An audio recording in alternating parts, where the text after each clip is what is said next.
মানুষের গণতন্ত্র এবং ভোটাধিকার পুনরুদ্ধারের যে আন্দোলন, সেই আন্দোলন চালিয়ে যাওয়ার জন্য এবং সারা দেশে জনগণের মধ্যে একটি জনসচেতনতা গড়ে তোলার জন্য তিনি ডক্টরস অ্যাসোসিয়েশন বাংলাদেশ ড্যাব সহ এদেশের সিনিয়র চিকিৎসকদেরকে আহ্বান জানিয়েছেন।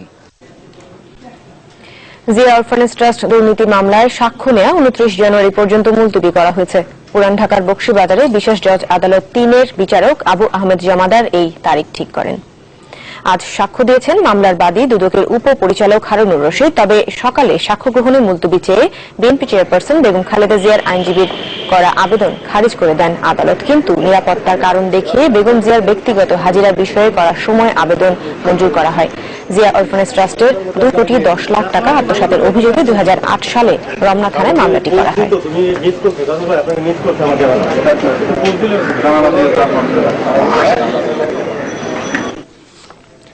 জনকল্যাণমূলক কাজে সক্রিয় অংশগ্রহণের মাধ্যমে বাংলাদেশ সেনাবাহিনীকে জনগণের আস্থা অর্জনের আহ্বান জানালেন প্রধানমন্ত্রী শেখ হাসিনা।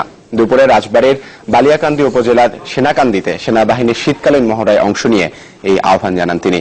এ সময় তিনি সেনাবাহিনী সহ সশস্ত্র বাহিনীকে আধুনিক আর চৌকস হিসেবে গড়ে তুলতে তার সরকার বদ্ধপরিকর বলেও জানিয়েছেন।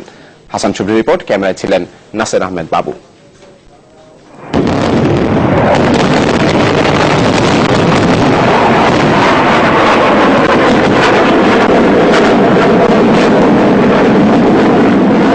নদীর ওপারে শত্রুবেষ্টিত এলাকা, প্রতিপক্ষকে ধ্বংস করতে পারলেই ঝুঁকিমুক্ত হবে দেশ, চলছে তারই প্রস্তুতি।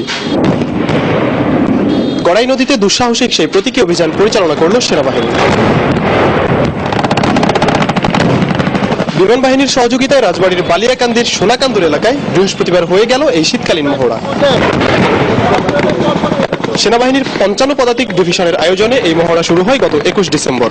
সমাপনী পর্বে অংশ নেন 8000 প্রশিক্ষিত সেনা সদস্য ছাড়াও 265 জন প্যারা কমান্ডো। নদীর পাড়ে বসেই এই মহড়া উপভোগ করেন প্রধানমন্ত্রী শেখ হাসিনা। আমন্ত্রিত অতিথি ছাড়াও বিপুল উৎসাহ নিয়ে নদী তীরে জড়ো হন স্থানীয়রাও।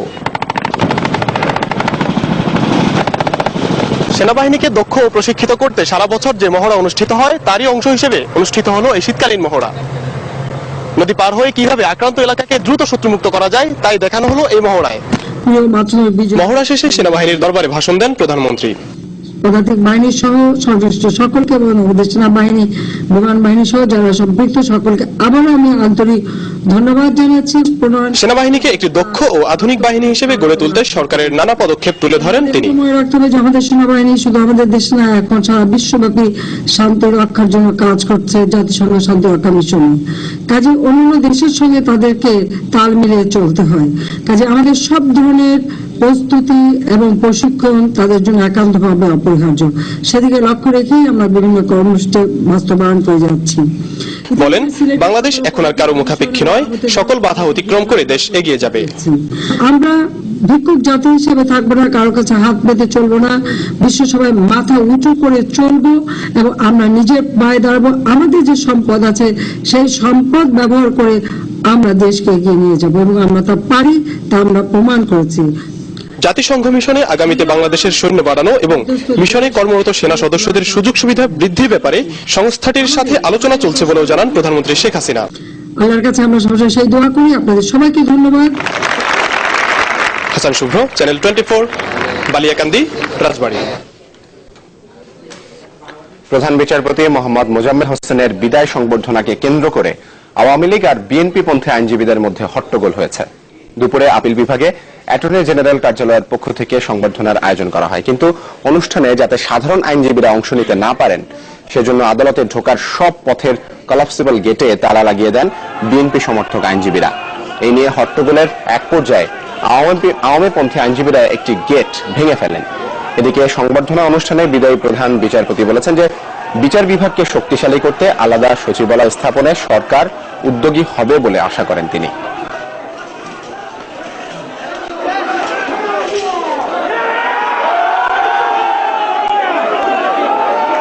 বিচার বিভাগ অনেকদিন যাবৎ এটা চাচ্ছে যে এই সুপ্রিম কোর্টের একটা আলাদা সেক্রেটারিয়েট বা সচিবালয় হোক।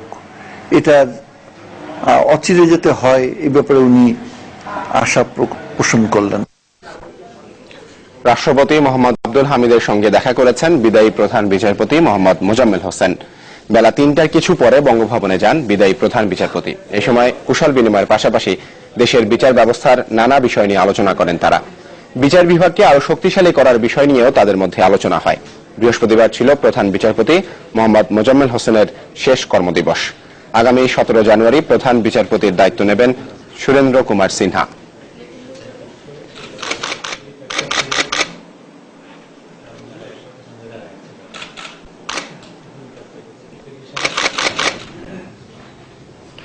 টানা অবরোধের মধ্যে আগামীকাল ফজর নামাজের পর আমবায়নের মধ্যেই শুরু হচ্ছে 50তম বিশ্ব ইজতেমার দ্বিতীয় আর শেষ পর্ব।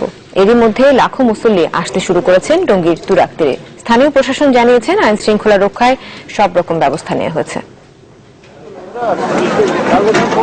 মহান আল্লাহ তাআলা ও তার রাসূলের দেখানো পথের সন্ধান পেতে লাখো মুসল্লির আগমন টঙ্গীর তুরাগ তীরে। বিএনপি নেতৃত্বাধীন 20 দলীয় জোটের ডাকা অবরোধের মধ্যেই ইজতেমায় আসছেন তারা। উদ্দেশ্য দিনের দাওয়াত সবার কাছে পৌঁছে দেয়া। একসময় আমরা আশাটা বাতিল করে দিয়েছিলাম, তারপরে মনে করলাম যে নিয়ত করেছি সবাই মানে পাঁচটা ঠিক করা হয়েছে, এই কারণে আসছি, আতঙ্কের মধ্যে দিয়ে আসছি। আল্লাহর কাছে প্রার্থনা করবো যে সারা বিশ্বের মুসলমান কিভাবে শান্তি পাওয়া যায় আর সারা দুনিয়ার মানুষ কিভাবে দিন পাওয়া যায়। দোয়া করার জন্য যাতে এই আমরা সুখে শান্তি থাকতে পারি, ইহকালে শান্তি পরকালে শান্তির জন্য যাতে আমরা থাকতে পারি।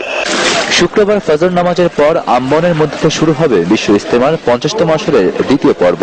আর রোববার আখেরি মোনাজাতের মাধ্যমে তা শেষ হবে। ইজতেমা প্রাঙ্গণ ও এর আশেপাশে আইন শৃঙ্খলা পরিস্থিতি নিয়ন্ত্রণে নেওয়া হয়েছে 5 স্তরের নিরাপত্তা ব্যবস্থা। মুসল্লিদের নিরাপত্তার স্বার্থে এবং তার চলাচলের খাতিরেই তাদের আনানোর ক্ষেত্রে আমাদের ফোর্স আমরা বিভিন্নভাবে সহযোগিতা করে থাকি। এবারের ইজতেমার শেষ পর্বে দেশের 32 জেলার মুসল্লি ছাড়াও যোগ দিচ্ছেন বিদেশি ধর্মপ্রাণ মুসল্লিরাও।